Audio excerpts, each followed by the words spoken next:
ನಮಸ್ಕಾರ ಸ್ನೇಹಿತರೆ, ಎಲ್ಲ ವೀಕ್ಷಕರಿಗೆ ಆತ್ಮೀಯ ಸ್ವಾಗತ. ಎಸ್ ಬಿ ಹುರ್ತಿಯ ಮತ್ತೊಂದು ವಿಶೇಷ ವಿಡಿಯೋ ನೋಡಲು. ಸ್ನೇಹಿತರೆ, ನಿಮಗೆಲ್ಲ ಗೊತ್ತಿರಬಹುದು, ಎಸ್ ಬಿ ಹುರ್ತಿಯಲ್ಲಿ ಬರುವಂತಹ ಪ್ರತಿಯೊಂದು ಮಾಹಿತಿ ಬಹಳ ಸ್ಪಷ್ಟವಾಗಿರುತ್ತೆ ಹಾಗೂ ಸತ್ಯವಾದ ಮಾಹಿತಿ ಇರುತ್ತೆ, ಪ್ರಚಲಿತವಾಗಿರುವಂತಹ ಮಾಹಿತಿ ಇರುತ್ತೆ.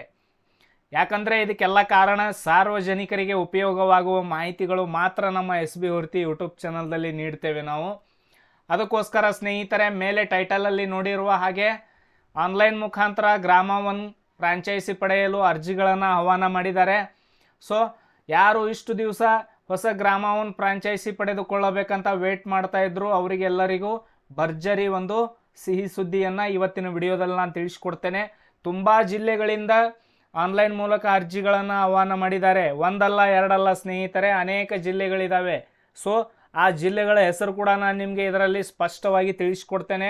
ವಿಡಿಯೋನ ಸಂಪೂರ್ಣವಾಗಿ ನೋಡಿ, ಇಲ್ಲ ಅಂದರೆ ನಿಮ್ಮ ಇಷ್ಟ. ಯಾಕಂದರೆ ವಿಡಿಯೋದಲ್ಲಿ ಯಾವ ರೀತಿ ಅರ್ಜಿ ಸಲ್ಲಿಸಬೇಕಂತ ಅದರ ಬಗ್ಗೆ ಕೂಡ ತಿಳಿಸಿದ್ದೇನೆ. ಅರ್ಜಿ ಸಲ್ಲಿಸುವ ಲಿಂಕ್ ಕೂಡ ಕೊಟ್ಟಿದ್ದೇನೆ. ಹಾಗೂ ಯಾವ ಯಾವ ಜಿಲ್ಲೆಗಳಿಗೆ ಅರ್ಜಿ ಸಲ್ಲಿಸೋಕೆ ಅವಕಾಶ ಇದೆ ಅದನ್ನು ಕೂಡ ತಿಳಿಸಿದ್ದೇನೆ.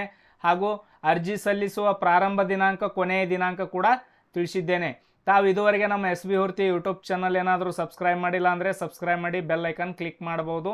ಬನ್ನಿ ಹಾಗಾದರೆ ಸ್ಕ್ರೀನ್ ಮೇಲೆ ಹೋಗೋಣ, ಲೇಟ್ ಮಾಡೋದು ಬೇಡ. ಯಾಕಂದರೆ ಸ್ನೇಹಿತರೆ, ನಿಮಗೆಲ್ಲ ಗೊತ್ತಿರಬಹುದು, ಸರ್ಕಾರದ ಎಲ್ಲ ಯೋಜನೆಗಳಿಗೆ ಸಂಬಂಧಪಟ್ಟಂಥ ಅನೇಕ ವಿಡಿಯೋಗಳಿದ್ದಾವೆ, ಕ್ಲಿಕ್ ಮಾಡಿ ನೋಡಬಹುದು. ಆವಾಗ ನಿಮಗೆ ಸಂಪೂರ್ಣವಾದಂಥ ಮಾಹಿತಿ ಅರ್ಥ ಆಗುತ್ತೆ. ಹಾಗೂ ಇಲ್ಲಿ ಗೃಹಜ್ಯೋತಿ ಯೋಜನೆಯ ಒಂದು 700 ಯೂನಿಟ್ ಉಚಿತ ವಿದ್ಯುತ್ ಪಡೆಯೋಕ್ಕೆ ದಯವಿಟ್ಟು ನೀವು ನಿಮ್ಮ ಒಂದು ಆಧಾರ್ ನಂಬರನ್ನು RR ಜೊತೆಗೆ ಲಿಂಕ್ ಮಾಡಿಕೊಳ್ಳಬೇಕಾಗತ್ತೆ. ಎಸ್ ಬಿ ಹುರ್ತಿ RR ನಂಬರ್ ಅಂತ ಹೊಡೆದ್ರೆ ಸಾಕು, ಈ ಒಂದು ವಿಡಿಯೋ ಬರುತ್ತೆ, ನೋಡಿ ನೀವು ಹೆಚ್ಚಿನ ಮಾಹಿತಿ ತಿಳಿದುಕೊಳ್ಳಬಹುದು. ಬನ್ನಿ ಹಾಗಾದರೆ ಟಾಪಿಕ್ ಕಡೆ ಹೋಗೋಣ. ಸ್ನೇಹಿತರೆ ನೋಡಿ, ಇಲ್ಲಿ ಸಮಗ್ರ ನಾಗರಿಕ ಸೇವಾ ಕೇಂದ್ರ ಗ್ರಾಮ ಒನ್ ಸ್ಥಾಪಿಸಲು ಫ್ರಾಂಚೈಸಿಗಳು ಬೇಕಾಗಿದ್ದಾರೆ. ನಾಗರಿಕ ಸೇವಾ ಪೂರೈಕೆಯಲ್ಲಿ ಪರಿಪೂರ್ಣತೆ ಸಾಧಿಸಲು ನಮ್ಮೊಂದಿಗೆ ಕೈ ಜೋಡಿಸಿ ಅಂತ ಕೊಟ್ಟಿದ್ದಾರೆ. ಯಾವ ಯಾವ ಜಿಲ್ಲೆಗಳಿದ್ದಾವೆ ಮೊದಲು ಇದನ್ನು ಸರಿಯಾಗಿ ನೋಡಿಕೊಳ್ಳೋಣ. ಮೊದಲನೇದಾಗಿ ಶಿವಮೊಗ್ಗ ಜಿಲ್ಲೆ, ವಿಜಯಪುರ ಜಿಲ್ಲೆ, ಬೆಂಗಳೂರು ನಗರ, ಚಿತ್ರದುರ್ಗ, ತುಮಕೂರು, ಉತ್ತರ ಕನ್ನಡ, ಗದಗ್, ಬೆಂಗಳೂರು ಗ್ರಾಮಾಂತರ, ಹಾವೇರಿ, ಬೆಳಗಾವಿ, ಚಿಕ್ಕಬಳ್ಳಾಪುರ, ಕೋಲಾರ, ದಾವಣಗೆರೆ, ಧಾರವಾಡ, ರಾಮನಗರ ಜಿಲ್ಲೆ 5 ಗ್ರಾಮ ಪಂಚಾಯಿತಿಗಳಲ್ಲಿ ಈ ಆಡಳಿತ ಇಲಾಖೆಯ ಸಹಯೋಗದೊಂದಿಗೆ ಸಮಗ್ರ ನಾಗರಿಕ ಸೇವಾ ಕೇಂದ್ರ ಗ್ರಾಮ ಒನ್ ಕೇಂದ್ರವನ್ನು ಫ್ರಾಂಚೈಸಿ ಆಧಾರದ ಮೇಲೆ ಸ್ಥಾಪಿಸಲು ಉದ್ದೇಶಿಸಲಾಗಿದ್ದು, ಅರ್ಹ ವ್ಯಕ್ತಿಗಳಿಂದ ಅರ್ಜಿಗಳನ್ನು ಆಹ್ವಾನ ಮಾಡಿದ್ದಾರೆ.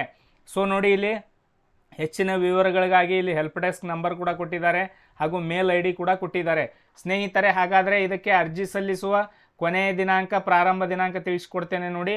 ಇಲ್ಲಿ ಅರ್ಜಿ ಸಲ್ಲಿಸುವ ಪ್ರಾರಂಭ ದಿನಾಂಕ 6/6/2023ರಿಂದ ಪ್ರಾರಂಭವಾಗಿದೆ. 15/6/2023ರವರೆಗೆ ಇಲ್ಲಿ ಅರ್ಜಿಯನ್ನು ಸಲ್ಲಿಸಬಹುದು. ಸೊ ಬಹಳ ಸಿಂಪಲ್ ಇದೆ ಅರ್ಜಿ ಸಲ್ಲಿಸುವ ಮೆಥಡು, ಹೇಗಂತ ತಿಳಿಸ್ಕೊಡ್ತೇನೆ. ಸ್ನೇಹಿತರೆ, ನನ್ನ ವಿಡಿಯೋ ಕೆಳಗಡೆ ಡಿಸ್ಕ್ರಿಪ್ಷನ್ ಬಾಕ್ಸಲ್ಲಿ ಒಂದು ಲಿಂಕ್ ಕೊಟ್ಟಿದ್ದೇನೆ. ಆ ಲಿಂಕ್ ಮೇಲೆ ಕ್ಲಿಕ್ ಮಾಡಿದಾಗ ಈ ರೀತಿ ಬರುತ್ತೆ. ನಿಮಗೆ ಅರ್ಜಿ ಸಲ್ಲಿಸೋದಕ್ಕೆ ಎಲ್ಲ ಷರತ್ತುಗಳಿದ್ದಾವೆ. ಈ ಷರತ್ತುಗಳನ್ನು ನೋಡಿ ನೆಕ್ಸ್ಟ್ ಏನು ಮಾಡಬೇಕಂದ್ರೆ, ಇಲ್ಲಿ ಈ ಒಂದು ಬಾಕ್ಸಲ್ಲಿ ಕ್ಲಿಕ್ ಮಾಡ್ಕೊಳ್ಳಿ. ಮೊದಲು ಇದರ ಲಿಂಕ್ ನನ್ನ ವಿಡಿಯೋ ಕೆಳಗಡೆ ಡಿಸ್ಕ್ರಿಪ್ಷನ್ ಬಾಕ್ಸಲ್ಲಿ ಕೊಟ್ಟಿರ್ತೇನೆ, ಗಮನವಿಟ್ಕೊಳ್ಳಿ ಈ ಲಿಂಕು. ಆ ಲಿಂಕ್ ಮೇಲೆ ಕ್ಲಿಕ್ ಮಾಡಿದಾಗ ನಿಮಗೆ ಈ ವಿಂಡೋ ಓಪನ್ ಆಗುತ್ತೆ. ಇಲ್ಲಿ ನೋಂದಣಿ ಮಾಡಿ ಅಂತ ಬರುತ್ತೆ, ಇಲ್ಲಿ ಕ್ಲಿಕ್ ಮಾಡ್ಕೊಳ್ಳಿ. ಬೇಡ ಸ್ನೇಹಿತರೆ, ಇಲ್ಲಿ ನಿಮಗೆ ಈ ಲಿಂಕ್ ಕೊಡೋದಿಲ್ಲ ನಾನು. ನೋಡಿ, ವೆರಿ ಇಂಪಾರ್ಟೆಂಟ್, ನಿಮಗೆ ಈ ಲಿಂಕ್ ಕೊಡ್ತೇನೆ ನಾನು. ಯಾಕಂದರೆ ತುಂಬ ಜನರಿಗೆ ಕನ್ಫ್ಯೂಸ್ ಆಗುತ್ತೆ. ಈ ಒಂದು ಲಿಂಕ್ ಕೊಟ್ಟಿರ್ತೇನೆ ನಾನು. ಈ ಲಿಂಕಲ್ಲಿ ಗ್ರಾಮ ಒನ್ ಹೋಮ್ ಪೇಜ್ ಓಪನ್ ಆಗುತ್ತೆ. ಇಲ್ಲಿ ನಾನು ಇದರ ಲಿಂಕ್ ಕೊಡ್ತೇನೆ. ಈ ಲಿಂಕ್ ಓಪನ್ ಮಾಡಿದಾಗ ಈ ರೀತಿ ಕರ್ನಾಟಕ ಒನ್ ಅಂತ ಪೇಜ್ ಬರುತ್ತೆ. ಇದನ್ನು ಮೇಲೆ ಸ್ಕ್ರಾಲ್ ಅಪ್ ಮಾಡಿಕೊಂಡು ಇಲ್ಲಿ ನಿಮಗೆ ಗ್ರಾಮ ಒನ್ ಫ್ರಾಂಚೈಸಿ ರಿಜಿಸ್ಟ್ರೇಷನ್ ಅಂತ ಕಾಣ್ತಾ ಇದೆ ನೋಡಿ. ಬೆಂಗಳೂರು ಒನ್ ಮೇಲೆ ಕ್ಲಿಕ್ ಮಾಡಿಬಿಡಿ, ಗ್ರಾಮ ಒನ್ ಫ್ರಾಂಚೈಸಿ ರಿಜಿಸ್ಟ್ರೇಷನ್ ಅಂತ ಇದ್ರ ಮೇಲೆ ಕ್ಲಿಕ್ ಮಾಡ್ಕೊಳ್ಳಿ. ಕ್ಲಿಕ್ ಮಾಡಿದಾಗ ನಿಮ್ಮ ಮುಂದೆ ನೇರವಾಗಿ ಈ ಒಂದು ಪೇಜ್ ಬರುತ್ತೆ. ಯಾಕಂದರೆ ಈ ಆಪ್ಷನ್ ಯಾವಾಗ ಕ್ಲಿಕ್ ಆಗುತ್ತೆ ಅಂದರೆ ಇಲ್ಲಿ ಅಪ್ಲಿಕೇಶನ್ ಸ್ಟಾರ್ಟ್ ಇದ್ದಾಗ ಮಾತ್ರ, ಅದಕ್ಕೆ ನಾನು ಅಲ್ಲಿಂದ ಲಿಂಕ್ ಕೊಟ್ಟಿರೋದು. ನೆಕ್ಸ್ಟ್ ಇದನ್ನು ಇಲ್ಲಿ ಕನ್ನಡ ಅಂತ ಕ್ಲಿಕ್ ಮಾಡಿದ್ರೆ ಸಾಕು, ಈ ಪೇಜ್ ಎಲ್ಲ ಕನ್ನಡದಲ್ಲಾಗುತ್ತೆ. ಇದಕ್ಕೆ ಸಂಬಂಧಪಟ್ಟಂಥ ಎಲ್ಲ ಟರ್ಮ್ಸ್ ಆ್ಯಂಡ್ ಕಂಡೀಷನ್ಸ್ ಇರ್ತವೆ, ನೀವು ನೋಡಿಕೊಳ್ಳಬಹುದು. ನೆಕ್ಸ್ಟ್ ಇಲ್ಲಿ ಫ್ರಾಂಚೈಸಿ ಬಾಕ್ಸಲ್ಲಿ ಕ್ಲಿಕ್ ಮಾಡ್ಕೊಳ್ಳಿ, ನೋಂದಣಿ ಮಾಡಿ ಅಂತ ಬರುತ್ತೆ, ಇದರ ಮೇಲೆ ಕ್ಲಿಕ್ ಮಾಡಿ. ನೆಕ್ಸ್ಟ್ ಇಲ್ಲಿ ನೋಂದಣಿ ಮಾಡುವ ಪ್ರೊಸೆಸ್ ಸ್ಟಾರ್ಟ್ ಆಗುತ್ತೆ. ನಿಮ್ಮ ಹತ್ರ ಇರೋ ಮೊಬೈಲ್ ನಂಬರ್ ಹಾಕಿ OTP ಅಂತ ಕೊಟ್ಟಾಗ ಮೊಬೈಲ್ಗೆ OTP ಬರುತ್ತೆ, ಹಾಕಬೇಕು, ವೆರಿಫೈ ಆಗುತ್ತೆ. ನೆಕ್ಸ್ಟ್ ನಿಮ್ಮ ಇಮೇಲ್ ID ನಂಬರ್ ಕೊಟ್ಟು OTP ಅಂತ ಕೊಟ್ಟಾಗ ಮೇಲ್ IDಗೆ OTP ಬರುತ್ತೆ, ಅದನ್ನು ಹಾಕಬೇಕು, ವೆರಿಫೈ ಮಾಡಬೇಕು, ವ್ಯಾಲಿಡೇಟ್ OTP ಅಂತ ಮಾಡಬೇಕು. ನೋಡಿ, ಇಲ್ಲಿ ಒಂದು ಮೊಬೈಲ್ ನಂಬರ್ ಒಂದು ಸಲ ಮಾತ್ರ ಅಪ್ಲೈ ಮಾಡೋಕ್ಕೆ ಯೂಸ್ ಆಗುತ್ತೆ. ಇಲ್ಲಿ ಮೇಲ್ ID ಕೂಡ ನೀವು ಆಲ್ರೆಡಿ ಅಪ್ಲೈ ಮಾಡಿದರೆ ಇಲ್ಲಿ ಮತ್ತೆ ನಿಮ್ಮ ಮೊಬೈಲ್ ನಂಬರ್ ಮೇಲ್ ID ತೊಗೊಳ್ಳಲ್ಲ. ಬೇರೆ ಮೊಬೈಲ್ ನಂಬರ್, ಬೇರೆ ಮೇಲ್ ಐ ಡಿ ಹಾಕಿ ನೀವು ಇಲ್ಲಿ OTP ವ್ಯಾಲಿಡೇಟ್ ಮಾಡಬೇಕಾಗತ್ತೆ.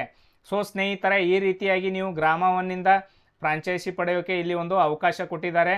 ಸೊ ತುಂಬ ಜನರು ಕೇಳಿದರು ಯಾವ ರೀತಿ ಏನು ಹೇಗೆ ಅಂತ. ಮತ್ತು ಇನ್ನೊಂದು ವಿಷಯ, ಇಲ್ಲಿ ಮುಂದೆ ಯಾವ ರೀತಿ ಅಪ್ಲೈ ಮಾಡಬೇಕಂತ ನಿಮಗೆ ಗೊತ್ತಾಗಲಿಲ್ಲ ಅಂದರೆ ಈ ಒಂದು ವಿಡಿಯೋ ಎಂಡಲ್ಲಿ ಒಂದು ವಿಡಿಯೋ ಬರುತ್ತೆ, ಹಾಗೂ ಡಿಸ್ಕ್ರಿಪ್ಷನ್ ಬಾಕ್ಸಲ್ಲಿ ಒಂದು ವಿಡಿಯೋ ಕೊಟ್ಟಿದ್ದೇನೆ.